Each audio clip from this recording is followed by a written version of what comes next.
del mundo rural de Jalisco.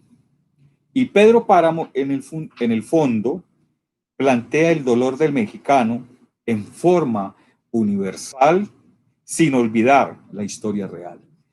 Desde esa perspectiva, entonces, nosotros podemos hablar básicamente de 5 o 6 temas que encontramos en su obra, en el conjunto de la obra de Rulfo. Un tema que es el cuadro natural, el segundo, la realidad histórica, tercero, la realidad mítica, cuarto, los núcleos estructurantes de la identidad mexicana, quinto, el lenguaje oral y sexto, la descripción de la parte religiosa. Entonces aquí vemos, William, un escritor de una gran dimensión que trasciende la literatura latinoamericana y universal, dejándonos un legado.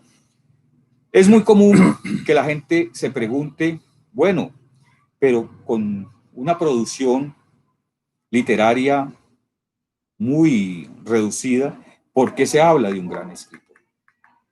Digámoslo en términos generales, Rulfo es el escritor más consecuente con la literatura y sus lectores. Rulfo se dio cuenta que con estas dos obras le bastaba para pasar a la literatura universal y ser un escritor de una gran dimensión humana, de una gran dimensión sociológica e histórica. Entonces, Rulfo supera lo que muchos escritores no han logrado en su esencia. ¿Por qué no lo han logrado? Porque son escritores que de una u otra manera están aislados del verdadero contexto de la literatura. Rulfo tiene una producción extraordinaria y la mantuvo. En América Latina, el único que ha tenido que tuvo una producción poética y cuentística estable en todo el tiempo, desde sus primeras publicaciones, fue Jorge Luis Borges, como lo dijimos en un programa anterior.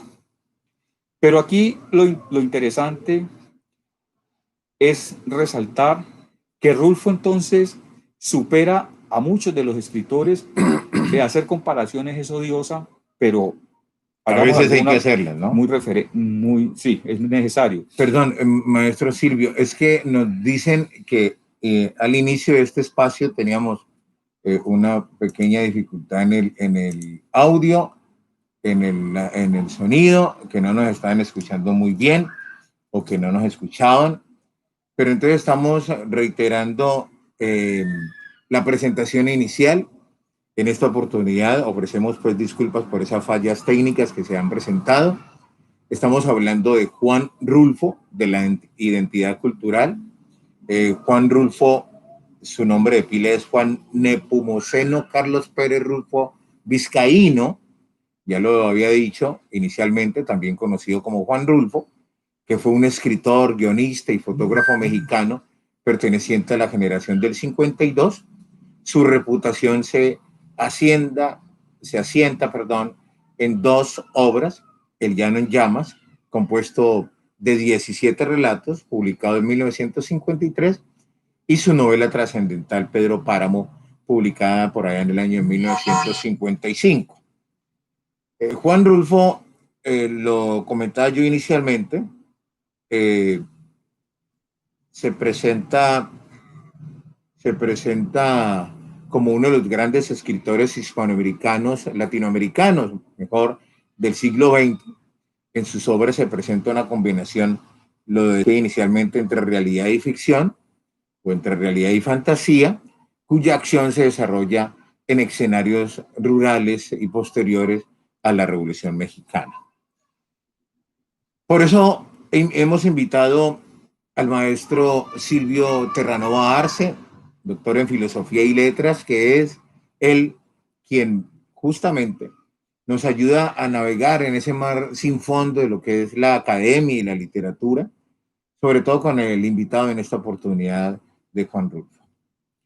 Bueno, entonces retomando la parte que de pronto no nos escucharon, uno en Rulfo puede encontrar 5 o 6 facetas bien interesantes. El cuadro natural, la realidad histórica de la zona rural mexicana, Jalisco, una realidad que podemos denominar mítica, los elementos estructurantes de la identidad del pueblo mexicano, el lenguaje oral y una crítica a la religiosidad del pueblo mexicano. Pedro Páramo, dijimos, es una novela rural que se desarrolla en tierras calientes, en este caso el pueblo imaginario de Comala. En América, 3 escritores crean como su propio pueblo imaginario, ¿no? El norteamericano William Faulkner con Yanatapahua, García Márquez con Macondo y Juan Rulfo con Comala. Esos pueblos no existen. No existen. No. Sino que ellos los crearon, claro, y los sellaron en sus obras, ¿no? En sus obras, correcto. Entonces, Comala es un imaginario pueblo mexicano en donde se ejerce sus máximos dominios el cacique Pedro Páramo. William, el problema de los caciques en la historia de América está plagado en todos los países. Y en todos los rincones. Desde México hasta Chile y lo mismo en parte del sur de los Estados Unidos. Este aspecto, William, vale la pena resaltarlo porque un paisano nuestro, aquí de Tuluá, por allí vi uno de sus libros ahora, Gustavo Álvarez Gardiazabal, escribe un libro muy interesante que se llama Cóndores. No, sobre el caciquismo, que es El último Gamonal. Y ese último Gamonal representa a un personaje de los años 50 y 60 que manejaba la política vallecaucana, ¿sí? Y esa política, de una u otra manera, era aliada de el Partido Conservador colombiano. Entonces, Gardiazabal retoma esos elementos y construye el Gamonal, que a mi modo de ver es una novela importante, sobre todo para conocer parte de la historia del Valle del Cauca, ¿no?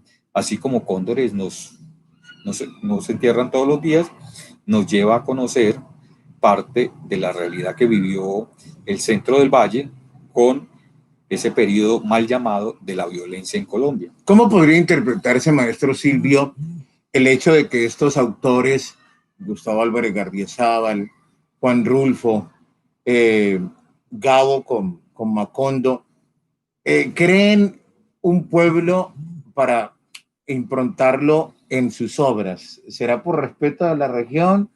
¿Será porque quieren mostrar ese juego entre diciendo y no, que eso está sucediendo? Claro. Como para no responsabilizar a alguien en especial, ¿no? Sí. Es interesante reconocer, William, claro, digamos, Macondo pues tiene muchas referencias al pueblo natal de García Márquez, Aracataca. Y Comala tiene que ver con Jalisco, ¿sí? En México. Pero, William, le quiero leer cómo inicia Pedro Páramo. Dice así, miren, vine a Comala, ¿no? Comala, el pueblo imaginario, porque me dijeron que acá vivía mi padre, un tal Pedro Páramo. Mi madre me lo dijo y yo le prometí que vendría a verlo cuando ella muriera, ¿sí? Entonces, él va a buscar a un señor y dice que era aquel señor que se llamaba Pedro Páramo, el marido de mi madre. Por eso vine a Comala. Entonces, Rulfo parte entonces de una realidad y vuelvo y lo repito, de esa realidad en la cual podemos nosotros reconocer un problema fundamental, William, que es el problema de la tenencia de la tierra. Esa tenencia de la tierra que aún en Colombia, después del acuerdo de paz, no se ha logrado implementar en todas sus dimensiones, cuando uno de los puntos del acuerdo de paz tenía que ver con que le regresaran las tierras a las personas que fueron desplazadas de sus territorios. Entonces, en Rulfo, nosotros podemos decir que ese pueblo que está en aquella loma, que parece la vejiga de un puerco, está en la media luna. Esto lo encontramos en las obras completas de Rulfo en la página 111. Y más adelante podemos decir lo siguiente. Esta historia novelada se desarrolla en tierra caliente, no en una costa ni en ningún mar, sino en una región que se llama Tierra Caliente. Un poeta que de gran importancia de la generación por ahí de los años 40, que vivió aquí en Buga, fue el maestro Echeverry Mejía, poeta que desempeñó cargos diplomáticos. Él vivió mucho tiempo en México y aquí en la salida de Buga hacia Río Frío tenía una pequeña finca y él la llamó Aguas Calientes, haciendo referencia a estas zonas mexicanas. Nosotros podemos ver que esta reflexión que acabo de leer se encuentra en un libro que publicó la revista venezolana de escritura por ahí en 1976, donde un grupo de estudiantes le hacen una entrevista a Rulfo, hablan con él y discuten temas de su novela. Recordemos que Rulfo era una persona que no le gustaban las entrevistas. Fue una Además persona de ser muy tímido, ¿no? Sí, claro. Es una persona de una gran valía y desde esa perspectiva nosotros podríamos afirmar que es el escritor latinoamericano que quiso pasar desapercibido, pero es tan grande su obra que el mismo Octavio Paz, los mismos escritores latinoamericanos tienen que reconocer en todas sus dimensiones. Juan Rulfo entonces no pertenece al boom, es anterior al boom, pero el boom latinoamericano, García Márquez, María Llosa, este mexicano también, se me va el nombre, el autor de Aura, Carlos Fuentes. Carlos Fuentes. Son hombres que tuvieron que reconocer en Rulfo su capacidad en el género del cuento. Y en el género del cuento nosotros tenemos tres grandes: Borges, Cortázar, Rulfo, ¿sí? De allí esa importancia. Entonces, voy a leer, William, y a compartir con ustedes algo que me pareció interesante de Octavio Paz, que fuera premio Nobel de literatura por ahí en los años 90. Sí. Es tiempo, maestro Silvio, permítame, yo quiero saludar al licenciado Fernando Pérez, Luis Fernando Sánchez, buenas noches, gran programa cultural, felicitaciones, dice Luis Fernando Sánchez, y también el licenciado Fernando Pérez en el sur de la ciudad de Guadalajara de Buga. Saludamos de una manera muy especial a Ruby Cardona Londoño. Un saludo desde Santiago de Cali para el maestro Silvio Terranova y el periodista William Vianney, como que somos nosotros dos, ¿no? Parece, sí. Sí. Muy interesante el programa sobre Juan Rulfo.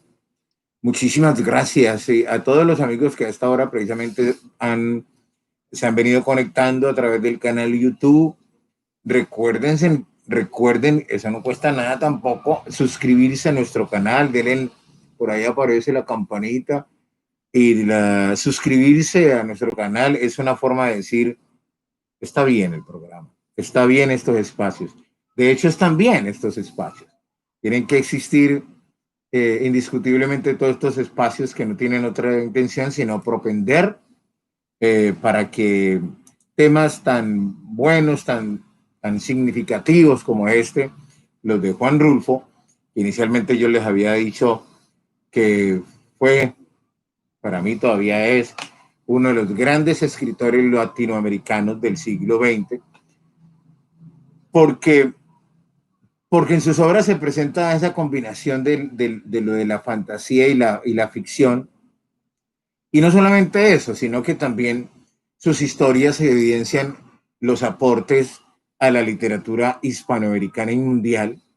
En ella, o en ellas, porque son varias, muestra tradiciones cristianas, tradiciones indígenas, presentando esas diversas situaciones socioeconómicas de pueblos con carencias, como lo expresaba ahora el maestro Silvio Terranova Arce. Muestra Juan Rulfo en sus obras también esos escenarios donde reina una falta de oportunidades, donde abunda la soledad, donde hay una relación entre la naturaleza y el hombre, donde hay una forma de composición humana o ejemplo de relaciones entre el hombre y el mundo o las realidades concretas y medioambientales, ¿no? Ese es Juan Rulfo, ese es el gran Juan Rulfo, que como lo decía el maestro Silvio Terranova Arce hace pocos momentos, pues quiso pasar por inadvertido, pero no lo logró, ¿no? No lo logró porque su obra fue de tal magnitud que inspiró a otros grandes que bueno, voltearan a mirar esa maravillosa componente literario de cuentos y de leyendas y de relatos que nos muestra Juan Rulfo, ¿no? Sí. Yo admiro que en estas dos obras relativamente cortas, Rulfo alcance a estructurar estos 6 temas que yo planteé, ¿no? Lo geográfico, lo ambiental, lo histórico, lo político mismo, la crítica mordaz a la religiosidad. Y ahora vamos a hablar un poco del padre de Rentería. Octavio Paz dice en un libro interesante, publicado por allá en 1946, 1947, dice lo siguiente, perdón, en 1964, dije 1946, no, 1964, 1964. me equivoqué en la fecha. Octavio Paz dice que Jalisco tiene sumamente un clima variado, es caliente en las regiones de la costa, templado en las mesetas del centro y frío en las sierras. Este trabajo de Paz fue publicado en la revista de Historia y Geografía de la Secretaría de Educación Municipal de México. ¿Sí? Entonces, William, una mejor descripción de la geografía de la zona rural y el desarraigo de ese campesinado lo hace perfectamente Juan Rulfo.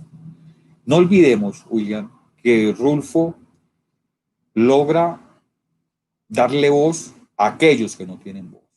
¿Sí? Logra mostrar ese México de contrastes. Si nuestro país es un país en el cual la desigualdad es muy alta, la brecha social, cultural, educativa y política lleva a que nuestros personajes sean marginados. Y eso lo reivindica. Yo diría que no sé si sería la intención de fondo, pero a mí me parece que es una de las obras más políticas de la literatura en habla hispana. Y sin hacer un panfleto, es que reivindicar al indígena. Mire usted esa relación de Rulfo de los años 50, cuando describe al campesinado de Jalisco, que es muy cercana a ese hombre nuestro. Mire las comunidades indígenas nuestras, siglo XX, siglo XXI, año 2020. Estas comunidades luchando porque se respete sus territorios, sus resguardos, cada día los desplazan, cada día les quitan sus tierras. ¿Sí? Y esto, por ejemplo, en el caso de Brasil es terrible. Sabe que Rulfo, en esto de reivindicar la parte indígena, me recuerda a Jorge Icaza, en su novela Huasipungo, ¿sí? Como todos esos indígenas nuestros han sido maltratados, ¿sí? Con la misma postura incluso que maestro ha tenido Eduardo Galeano, ¿no? Claro, de reivindicar a esa América, de pensar que América es un continente y sigue siendo un continente de esperanza, con todos los obstáculos y dificultades que tenemos en el momento, con unos desgobiernos que arremeten y arremeten contra las clases menos favorecidas. Y esto le ha hecho mucho daño al crecimiento. ¿Sabe que podemos anunciar el próximo programa, hombre? Yo quiero que trabajemos la ética de Fernando Savater para que repensemos a Colombia el próximo miércoles. Es interesante, sobre todo por esta época. Yo creo que viene al dedo el maestro Silvio y ustedes, amigos que nos están viendo a través del canal YouTube. Es muy importante, perdón, que por esta época y por estos días acentuemos todo lo que tiene que ver con la ética, ¿no? La ética, sobre todo en el comportamiento dentro de la misma sociedad, como una responsabilidad sentida cuya proyección debe ser eso, precisamente, ¿no? Recordar que en el otro también existen los derechos particulares o propios, que el otro tiene los mismos derechos que tengo yo, incluso que a todos nos asisten de pronto diferencia de deberes, pero los mismos derechos sí es igual para todos, ¿no? Claro. Todo para todos. Don Luis Fernando Sánchez, muchísimas gracias por escribirnos, también a la profesional Ruby Cardona Londoño de la ciudad de Santiago de Cali, a toda la gente linda que hasta ahora está conectándose a través del canal YouTube, sí, posteriormente a través del Facebook.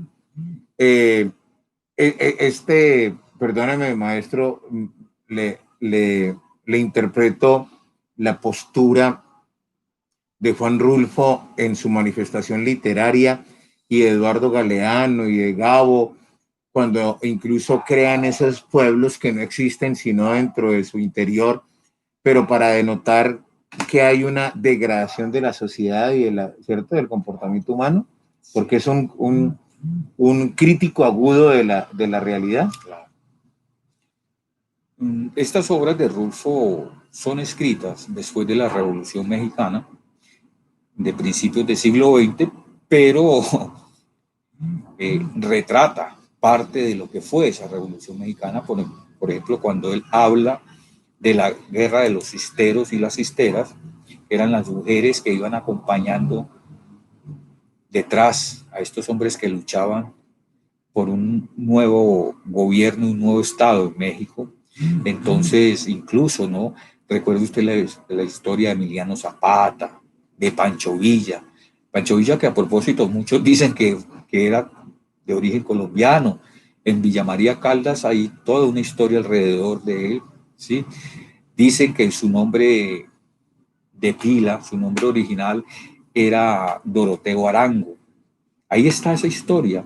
Y el año pasado que estuve en Manizales hablando con mi amigo el filósofo Jorge Hernán Flores Hurtado, pues que falleció trágicamente el 20 de enero de este año, hablamos de esa historia, ¿no?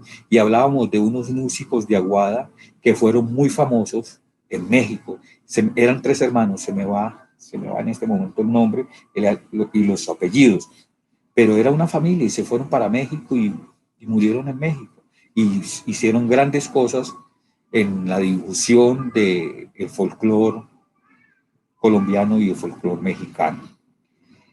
Fíjese, William, que Rulfo da una caracterización de esa situación de México, de su clima, y nos muestra un clima a través de una metáfora muy bella. Dice Rulfo, aquello que está sobre las brasas de la tierra es la mera boca del infierno, con decirles que muchos de los que allí mueren al llegar al infierno regresan por su cobija. Qué lindo, ¿no? Qué linda esta metáfora, ¿no? Entonces, es tan caliente Jalisco, ¿sí? Comala, que cuando se va para el infierno dicen, no, venga, esto aquí está muy, muy frío, voy por mi cobija. Sí, eso es lo interesante, ¿no? De Rulfo. Digamos, William, que otro aspecto que podemos mencionar de Rulfo en su cuentística y en la novela de Pedro Páramo es que los hombres y las mujeres que habitan Comala son campesinos que trabajan en tierras del cacique Pedro Páramo.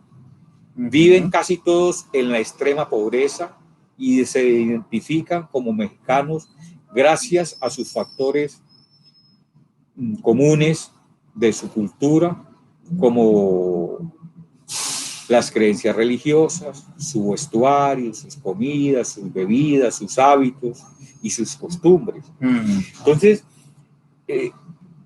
es allí donde está toda esa profundidad de Rulfo, William. Es allí donde ese hombre describe hasta lo más mínimo de la cultura mexicana. Por eso, William, le titulé a esta charla Rulfo y la identidad cultural. Rulfo absorbe toda esa cultura de los años 40 y 50 que le tocó vivir, ¿sí? Y entonces la traslada y la convierte en una fantasía universal, ¿sí? Es que quien lea Rulfo y, por ejemplo, no sepa que Comala es un pueblo imaginario, pues se trasladaría a ese pueblo, ¿no? Real, pero no, es un pueblo ficticio, ¿verdad?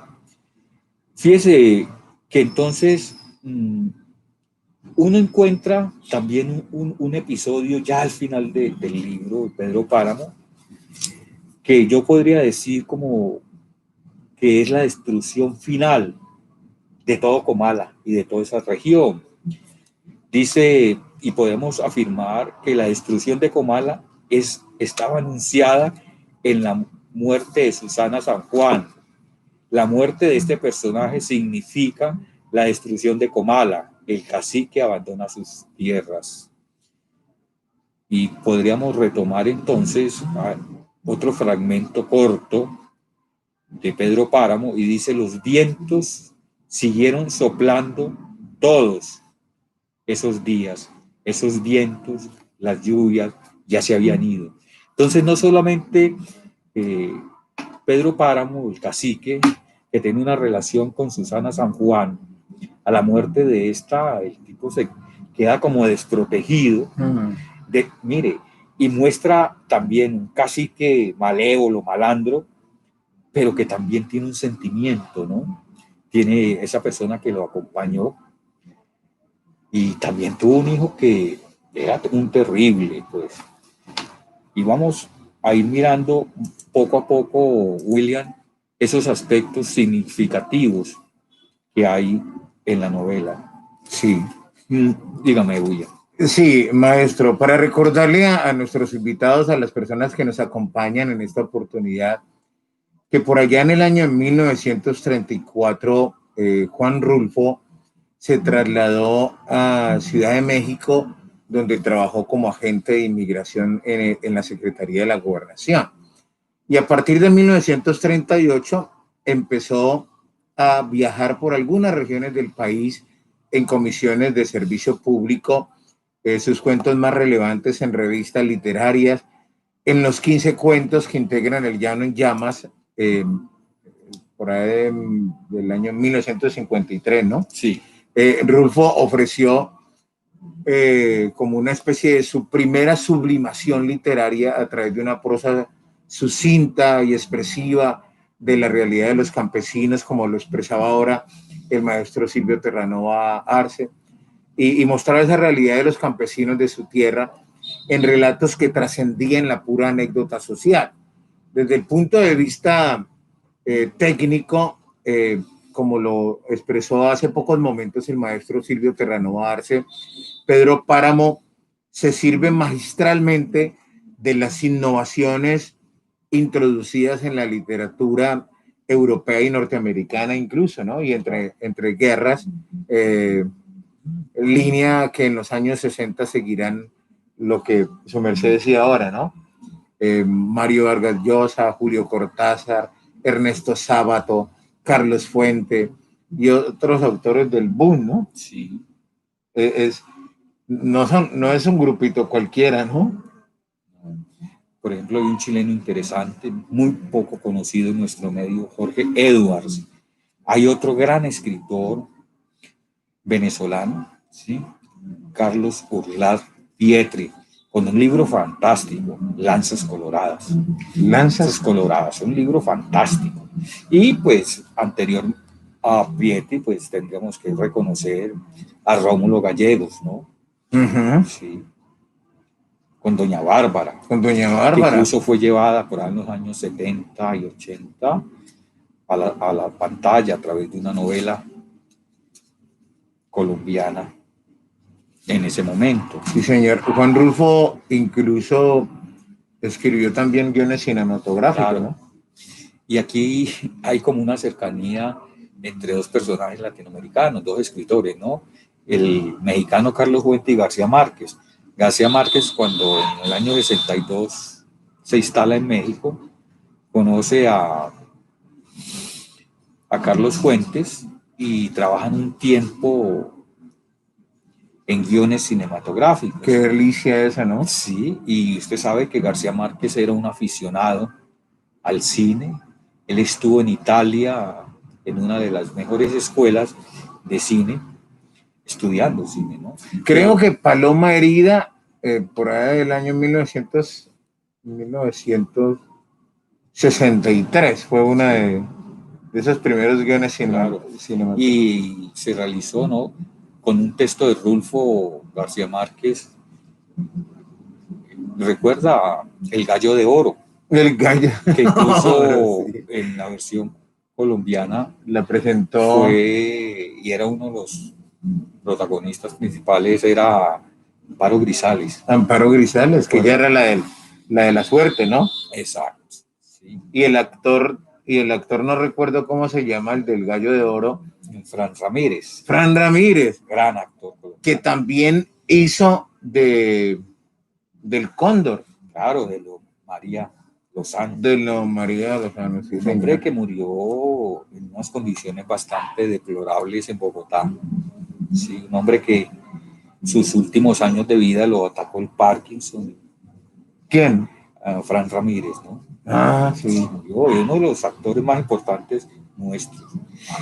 William, yo al inicio mencioné cómo en Rulfo la realidad histórica tiene un asidero bien interesante, ¿no?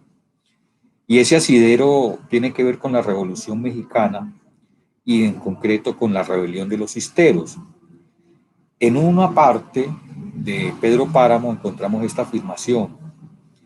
Y para entonces soplaban vientos raros. Se decía que había gente levantada en armas. Nos llegaban esos rumores. Y fíjese que no le hace una apología a la guerra, pero con esta metáfora, con este símbolo, la menciona, ¿no? Es como aquí en Guayacanal, de William Ospina. Guayacanal tiene una gran virtud, y es que retoma los problemas de la violencia en Colombia, en el Tolima, ¿sí? En su pueblo natal, el Fresno. Y William Ospina, sin hacer una apología a la violencia, sí hace un planteamiento bien serio, ¿no? Y esa reivindicación de una sociedad que busca mejorar, entonces tanto en Ospina como en Rulfo se ve bien reflejada, ¿no? Los cisteros y las cisteras, como dije anteriormente, son aquellos que van a luchar contra el poder gamonal, contra el poder de las mismas religiones, ¿sí? Y eso es entonces una forma en Rulfo de reivindicar la Revolución Mexicana como un ideal, pero como muchas revoluciones, William, lamentablemente se fracasa, y se fracasa porque no hay un ideario, ¿sí? Porque no hay una estructura política, porque una estructura política tiene que tener unas jerarquías que la organicen, tiene que tener una ideología, y en el caso de las democracias tienen que tener un proyecto de gobierno, pero también deben de participar en los procesos electorales. Esto nos lo plantean todos estos politólogos italianos como Gianfranco Pasquino, por ejemplo, ¿sí? Norberto Bobbio, que nos hablan de esta parte. El mismo Humberto Eco, ¿no? Claro, Humberto Eco en su gran obra, ¿no? El péndulo de Foucault, por ejemplo, y pues el nombre de la rosa. Se podría pensar o considerar, maestro Silvio, le hago una pregunta, que uno de los papeles fundamentales dentro de la sociedad del escritor o del buen escritor es convertirse, en otras palabras, como en un comunicador social. De una u otra manera, pues el escritor no debe ser caja de resonancia de los politiqueros, pero cuando hay compromiso, recuerde usted que García Márquez fue muy cercano a Fidel Castro, pero conservaban ciertas distancias y muchos criticaron a García Márquez ese acercamiento del poder porque fue amigo de Castro, fue amigo de Clinton, fue amigo de otros presidentes, bueno, pero ahí está. Hay algo que tangencialmente yo diría que Rulfo esboza sin ser ese su objetivo fundamental, y es mirar un poco la estructura jurídica de México. Este Gamonal rompía con toda la estructura, y aquí le doy un saludo a la doctora Ruby Cardona Londoño, porque de cierta manera, fíjense que lo planteado en Rulfo ha llevado, o a mí en lo personal me lleva a pensar un poco en una filosofía del derecho, ¿no? Cómo actúa la justicia y cómo, por ejemplo, ese debate entre lo natural y lo ideal, ¿sí? Por ejemplo, que está planteado en la normatividad como un aspecto que realmente favorezca a todas las partes, ¿sí? No una normatividad punitiva solamente. Y eso lo encontramos en un filósofo del derecho como es el austriaco Hans Kelsen, que yo creo que ya en las facultades de derecho no lo estudian, pero vale la pena que se ahonde en esos aspectos, ¿sí? Entonces, ¿qué podríamos decir de esa misma Revolución Mexicana? Y en el libro, en la revista de la Secretaría de Educación Pública de México, Octavio Paz decía que en Rulfo hay una clara búsqueda de la identidad, y dice así: la revolución es una súbita inmersión del mexicano en su propio ser. Y este concepto de ser, recordemos, William, que es un concepto fundante de la filosofía. El concepto de ser, por ejemplo, en Aristóteles, que es la base fundamental de su metafísica, ¿no? Entonces, uno ve en Aristóteles, en los primeros capítulos, la definición o un acercamiento a ese concepto de ser que ya había iniciado unos filósofos presocráticos, como fue Heráclito y como fue Parménides de Elea. ¿Sí? Para Parménides el ser es, y para Heráclito el ser no es. Heráclito, que es el iniciador de esa dialéctica, nos diría, por ejemplo, que un hombre no se puede bañar 2 veces en la misma agua, porque todo fluye, ¿no? Y uno va al río y se baña, y con lo que bañó al segundo ya va adelante, ya va a unos metros muy adelante.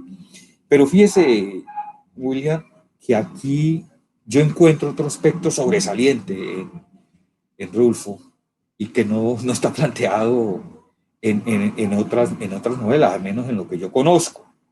Y es esa relación de poder entre la iglesia y el poder político y el poder económico.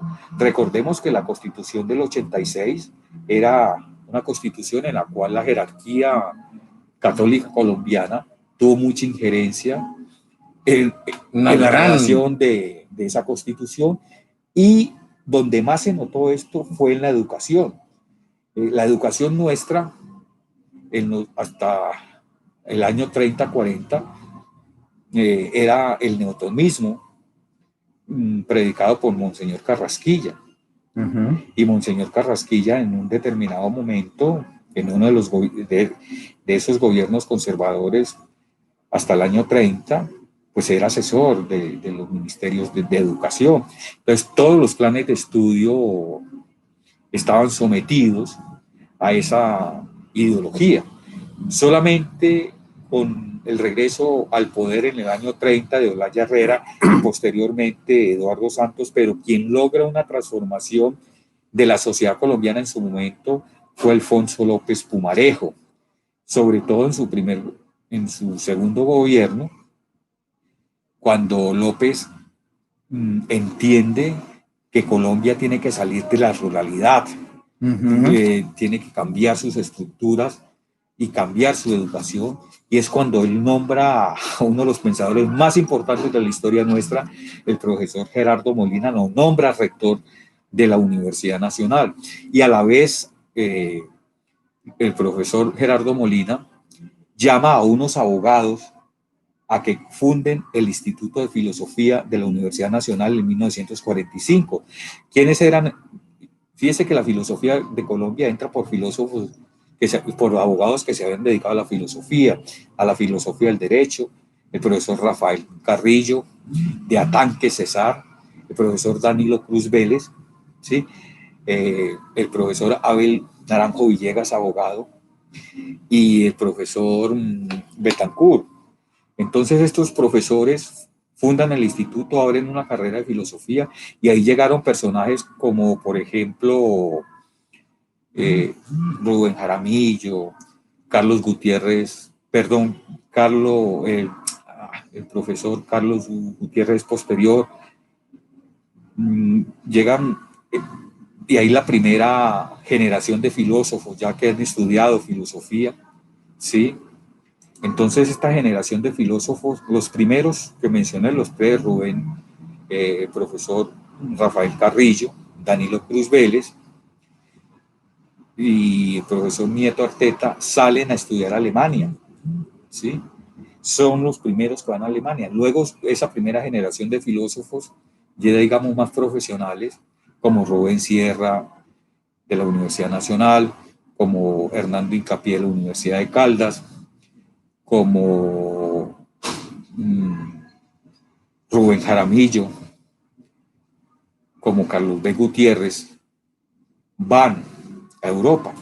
Y de esa generación, el primero que se radica en Europa, en España, y luego se va a Friburgo, es el profesor de Sogamoso, filósofo de gran importancia, ¿sí?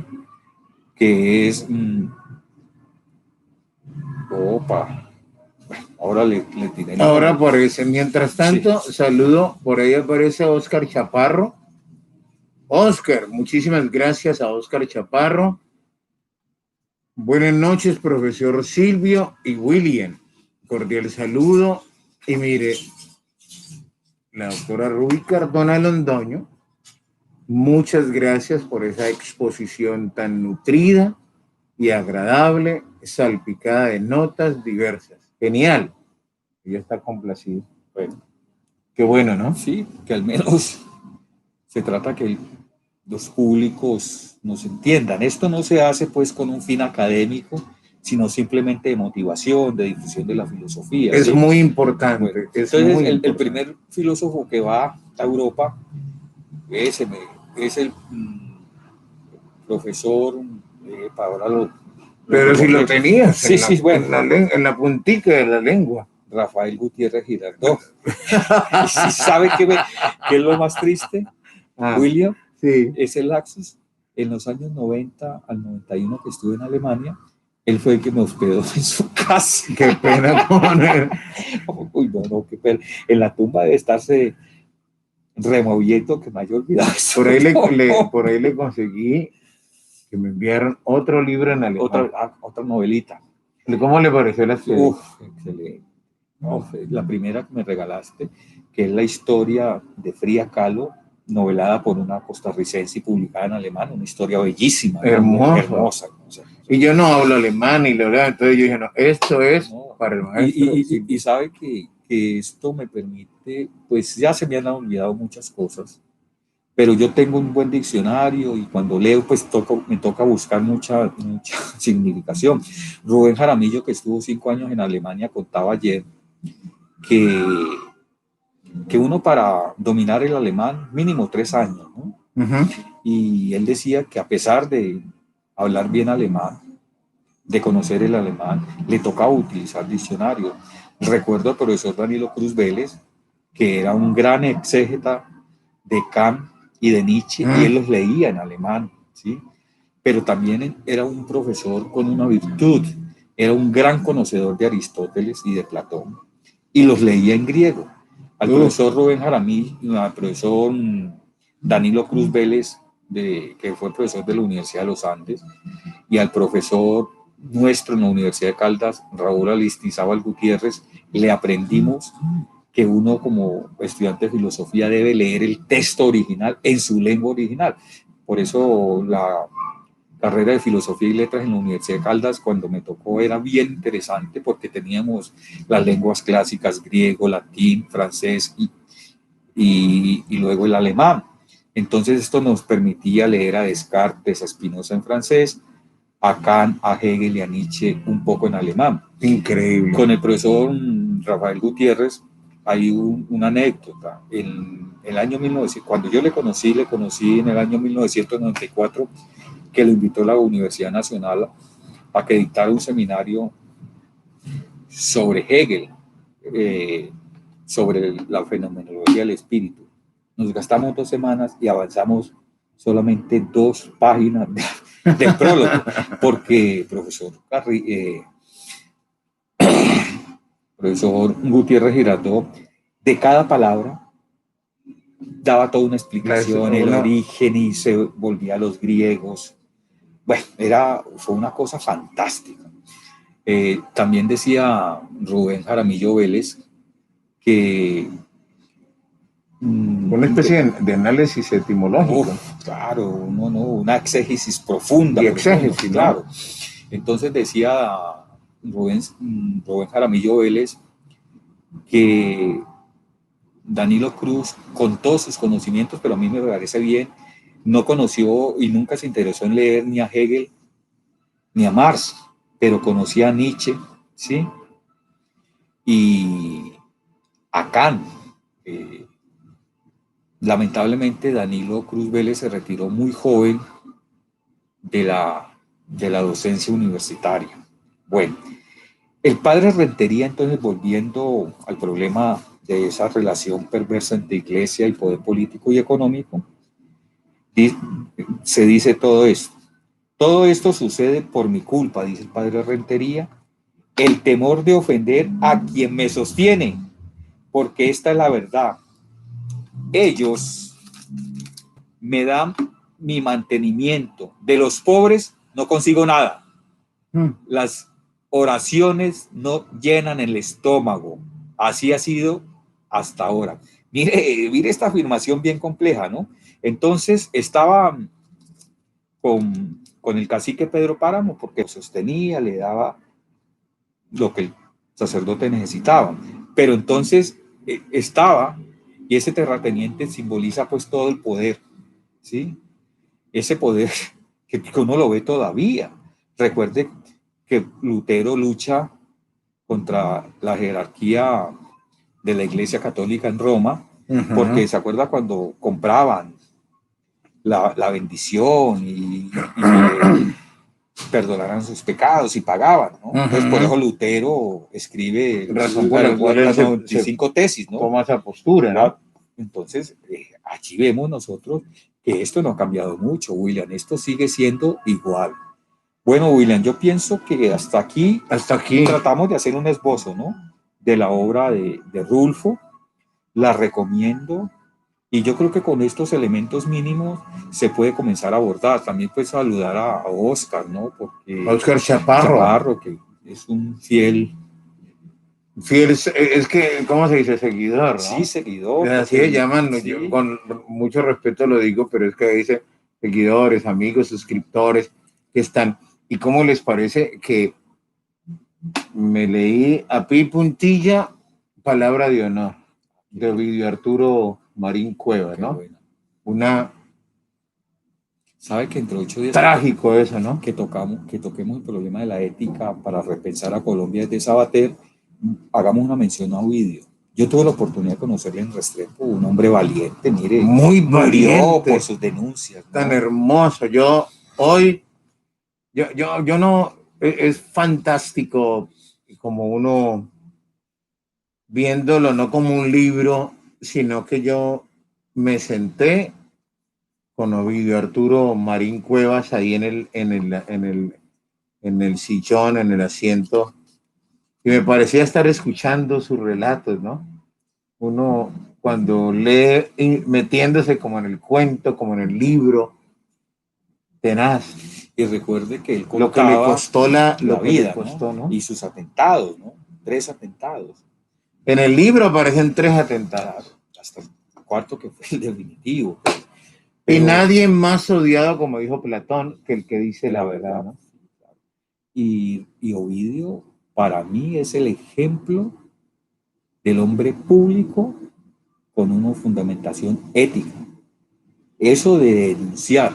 Y sus amigos le decían, por favor, bájale el tono, ¿no? El tipo siguió siendo beligerante, claro en sus denuncias y comprometido con el desarrollo del Valle del Cauca. Si Ovidio estuviese con vida, yo creo que muchas de las condiciones políticas del departamento serían diferentes. Sí, y me deja una enseñanza, sin desviarnos del punto inicial o del kit de este espacio literario de cultura. Pero ese libro de Palabra de Honor, bueno, me deja muchísimas enseñanzas. Aquí uno tiene que asumir posturas y sobre todo asumir con valor las consecuencias de sus posturas, ¿no? Y sobre todo, entre otras cosas, la actitud que tiene la luciérnaga, es que se llama el cucuyo Sí, que sí, sí, sí, alumbra, cierto. la luciérnaga, ante una fábula o metáfora que me produce, me hace eco internamente y ya con esto podríamos redondear a propósito del libro de Palabra de Honor del Restrepeño, Sí. ¿cierto? Ovidio Arturo Marín Cuevas. Mira, Viendo la luciérnaga como una víbora la rinconó, la rinconó para acabar con ella, ¿no? Para matarla.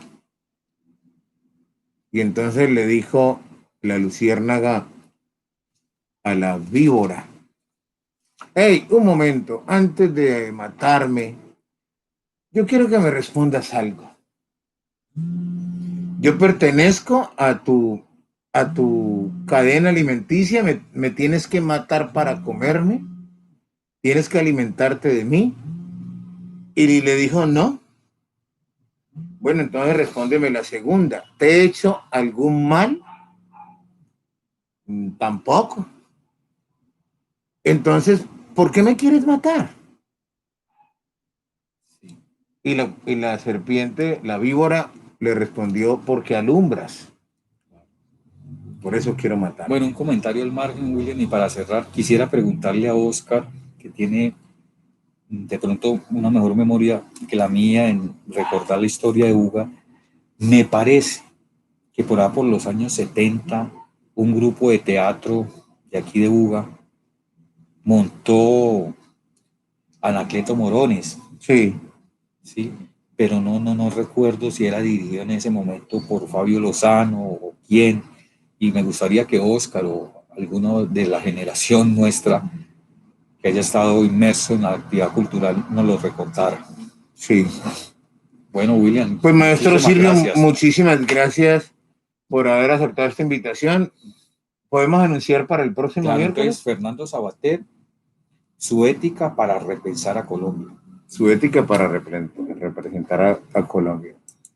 Pues muchísimas gracias a ustedes, nuestros amigos, a toda la gente linda y maravillosa que estuvo conectada a través del canal YouTube. Mil gracias a todos los que nos escribieron. Mencionar a uno sería injusto con los demás. Gracias, mil gracias. Sigan escribiéndonos a través de esta. Lo dirigió Oscar Suárez. Ah, ya. Nos escribe Chaparro. bueno. Sí, pero fíjate que no estaba como desenfocado.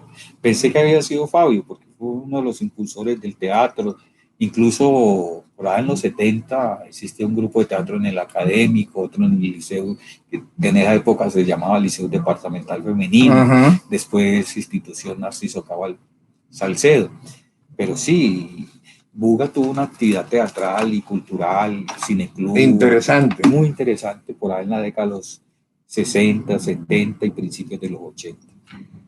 Maestro Silvio Terrano Arce, nuevamente gracias por haber aceptado esta invitación. Gracias a usted, William, y a todos los que nos han visto y escuchado el día de hoy. A ustedes mil y mil gracias reiteradas por estar aquí en De Cerca, Periodismo Independiente. Con permiso.